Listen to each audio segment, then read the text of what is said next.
반갑습니다. 오늘은 복음서 마지막 요한복음입니다.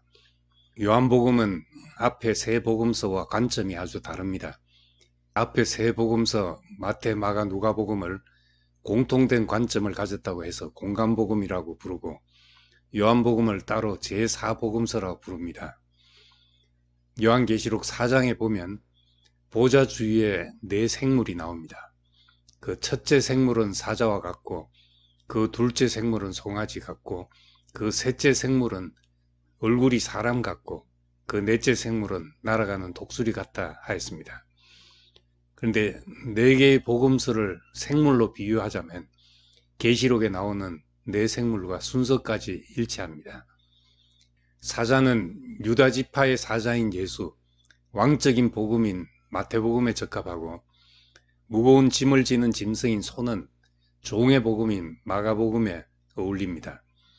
사람은 인자의 복음인 누가복음을 상징하고 독수리는 하늘로부터 오신 예수님을 말하는 요한복음입니다. 요한복음의 시각은 독수리의 시각처럼 하늘에서 내려온 예수를 말하면서 예수의 신성을 강조합니다. 그래서 나와 아버지는 하나이다 라는 말씀에 근거한 삼위일체나 아브라함이 있기 전에 내가 있었다라는 말씀에 근거한 그리스도의 선제설 등은 요한복음 때문에 나오는 교리입니다. 요한복음이 없었다면 이런 교리는 나오지 않았을 것입니다. 공관복음의 중심되는 메시지는 하나님 나라인데 요한복음 중심되는 메시지는 예수 자신입니다. 그래서 요한복음에는 공관복음에서는 흔히 볼 수 있는 하나님 나라는 마치 무엇과 같다라는 비유가 나타나지 않고 대신 나는 무엇이다 라고 예수 자신의 정체를 밝히는 비유가 나옵니다. 빛과 생명, 떡과 물, 양의 문, 포도나무 등은 예수 자신이 누구인지를 말하고자 한 것입니다. 결국 인간이 필요로 하는 모든 것이 예수 안에 있다고 말하고 있습니다. 그래서 마태복음에서 외식과 거짓된 자기의 의를 책망하는 것과 달리 요한복음에서는 예수를 믿지 않는 것을 죄라고 말하고 있습니다. 요한복음에 나오는 핵심 단어들은 생명, 진리, 영광, 하나됨, 사랑 등입니다. 모두 서로 연관되어 있는 개념이지만 생명이란 말이 그 중에서도 가장 중심이 되는 말입니다. 예수께서 내가 온 것은 양으로 생명을 얻게 하고 더 풍성히 얻게 하려는 것이라 하셨고 요한도 오직 이것을 기록하면 예수께서 하나님의 아들 그리스도이심을 믿게 하려 하며 또 너희로 믿고 그 이름을 힘입어 생명을 얻게 하려 합니다 하였습니다. 생명을 얻게 하는 것이 예수께서 이 땅에 오신 목적이고 요한이 복음서를 쓴 목적이라고 말합니다. 생명 또는 영원한 생명은 같은 말인데 다른 공관복음서에 비해 요한복음에 특별히 많이 나옵니다. 공관복음서에서 구원은 하나님 나라에 들어가는 것이고 바울 서신에서 구원은 의롭다함을 얻는 것이라면 요한복음에서 구원은 영생 또는 생명을 얻는 것입니다. 그래서 요한복음을 가리켜 생명의 복음이라고 말합니다. 살기 위해서는 꼭 필요한 것이 있는데 바로 음식과 물입니다. 살려는 의지가 있으면 배고픔과 목마름이 있습니다. 예수께서는 자신을 가리켜 생명의 떡, 생명의 물이라고 했습니다. 그러니 그를 먹고 마시는 것이 생명을 얻는 길입니다.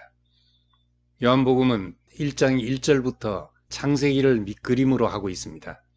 그리고 예수의 말로 동산에 있었던 생명나무라는 것을 강하게 암시합니다.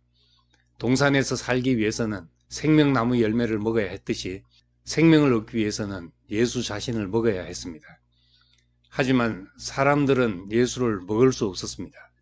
제자들조차도 그 말이 어려웠습니다. 그런데 사람들이 예수를 먹을 수 없었던 이유가 아담이 생명나무 열매를 먹지 못한 이유와 같습니다. 아담에게는 선악과가 보암직하고 먹음직하고 탐스러웠습니다. 신약의 표현으로 하자면 영광스러워 보였습니다. 반면에 아담에게 생명나무 열매는 탐스럽지 않고 영광스럽지 않았습니다. 타락이 어떻게 일어났는지를 보면 구원도 어떻게 가능한지를 알 수 있습니다. 아담의 눈에 선악과가 탐스러워 보여서 타락한 것이니 생명나무의 열매가 보암직하고 먹음직하고 탐스러우면 회복됩니다. 그것이 영광스러워 보이는 순간 이미 우리 속에 삼켜지는 것입니다.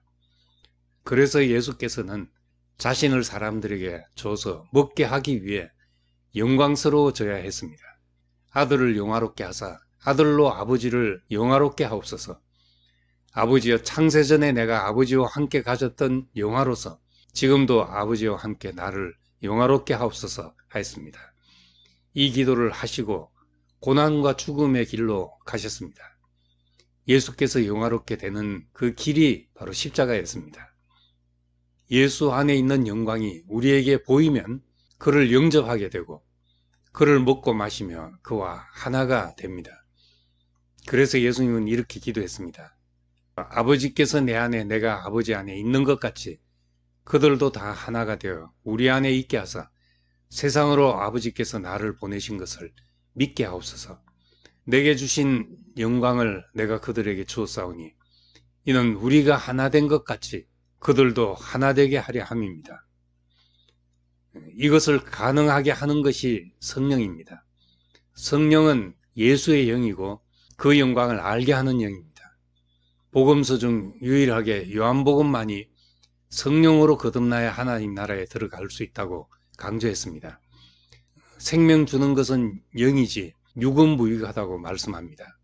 그래서 요한복음만이 보혜사 혹은 진리의 영이란 특별한 명칭을 부여하고 예수께서 부활하신 후 숨을 내쉬며 성령을 받으라고 말씀하셨습니다.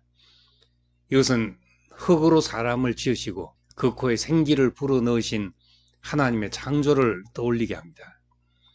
마지막으로 사랑은 요한복음의 중요한 주제 중 하나입니다. 요한복음에서 사랑이란 말이 얼마나 중요한 주제인지는 얼마나 많이 언급되었는지를 보면 알 수 있는데 공관복음서에 사랑을 언급한 횟수를 다 합친 것보다 요한복음의 사랑이란 단어가 훨씬 많이 언급되었습니다. 요한복음에는 마태복음의 산상설교와 같은 윤리적인 교훈은 없지만 사랑이 그 세 계명으로 주어집니다. 내가 너희에게 세 계명을 준다. 서로 사랑하라. 내가 너희를 사랑한 같이 너희도 서로 사랑하라. 너희가 서로 사랑하면 이로써 모든 사람이 너희가 내 제자임을 알게 될 것이다 하였습니다. 우리가 그리스도인으로 산다는 것은 사랑으로 검증된다는 말씀입니다. 친구나 공동체 구성원 간의 사랑처럼 현실적이고 구체적인 사랑을 말씀한 것은 구체적인 사랑이 추상적인 다른 말씀들을 확정하기 때문입니다. 우리가 요한복음을 양식으로 먹어서 그 열매가 관계 속에서 사랑으로 나타나기를 소망합니다. 감사합니다.